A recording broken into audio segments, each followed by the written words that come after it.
بسم اللہ الرحمن الرحیم۔ بسم اللہ الرحمن الرحیم۔ محترم حضرات، عقیقے کے بارے میں عام طور پر یہ غلطی کرتے ہیں کہ اس کو ضروری اور واجب سمجھتے ہیں اور قربانی اپنے اوپر واجب ہوتے ہوئے عقیقہ کرتے ہیں، قربانی نہیں کرتے۔ یہ بالکل ہی غلط بات ہے۔ قربانی واجب ہے، عقیقہ سنت اور مستحب ہے، ضروری نہیں ہے۔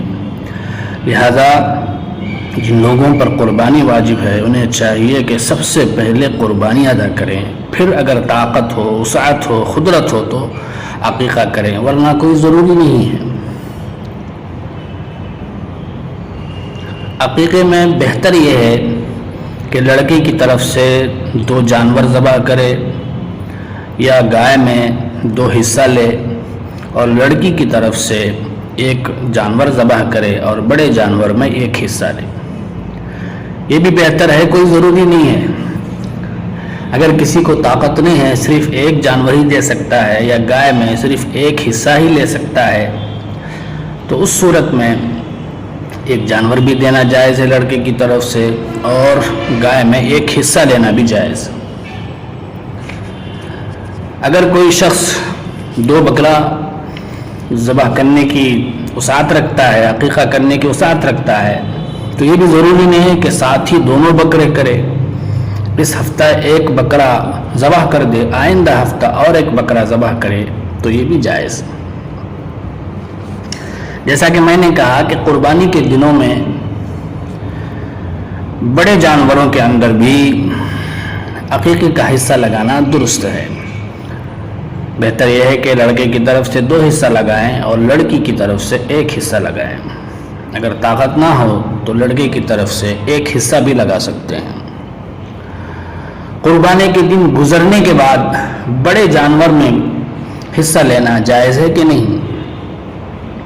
ہاں، اگر بڑا جانور ذبح کر رہے ہوں اور سارے حصے عقیقہ ہی کے ہوں تو اس صورت میں قربانی کے دنوں کے علاوہ دوسرے دنوں میں بھی عقیقے کا حصہ لگانا درست ہے۔ احادیث کے اندر آیا ہے کہ عقیقہ 7ویں دن کیا جائے، لہذا اس کی رعایت کرنا زیادہ بہتر ہے۔ اگر کوئی اس کی رعایت نہ کرے، جب بھی موقع ہو تبھی کر لے، تو بھی عقیقہ ادا ہو جائے گا۔ لیکن بہتر یہ ہے، سنت یہ ہے کہ 7ویں دن کا لحاظ کیا جائے۔ اگر 7ویں دن عقیقہ نہ کر سکے تو 14ویں دن کرے یا 21ویں دن کرے۔ الغرض جب بھی عقیقہ کرے تو 7ویں دن کا لحاظ کرے۔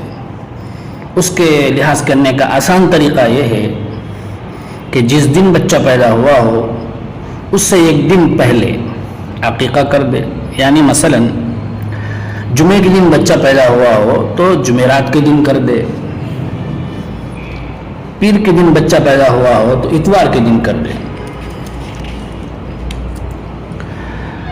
ہم کسی اور شہر میں ہیں، بچہ کسی دوسرے شہر میں ہے، تو بھی ہم اپنے شہر میں بچے کی طرف سے عقیقہ کرنا چاہیں تو کر سکتے ہیں۔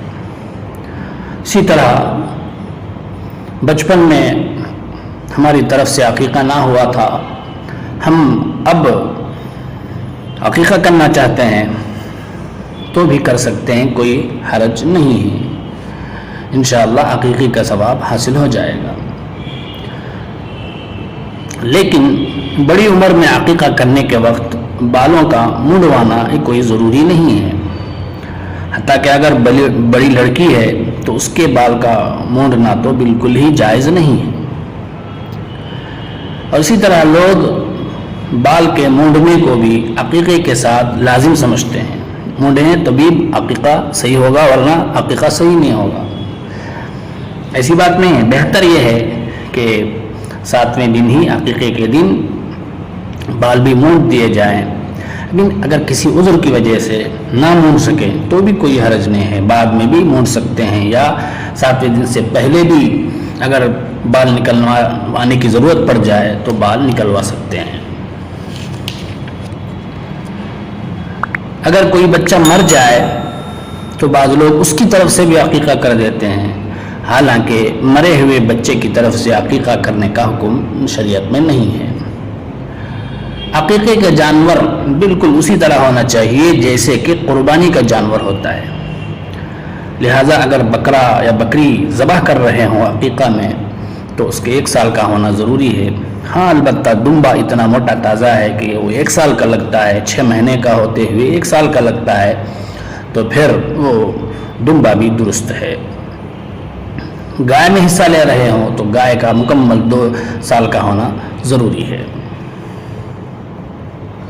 تو یہ چند مسائل تھے جن کی رعایت کرتے ہوئے اگر ہم عقیقے کی سنت ادا کریں گے تو انشاءاللہ ہمیں عقیقے کا ثواب اور فضیلت حاصل ہوگی۔ اللہ تعالی ہمیں عمل کی توفیق عطا فرمائے۔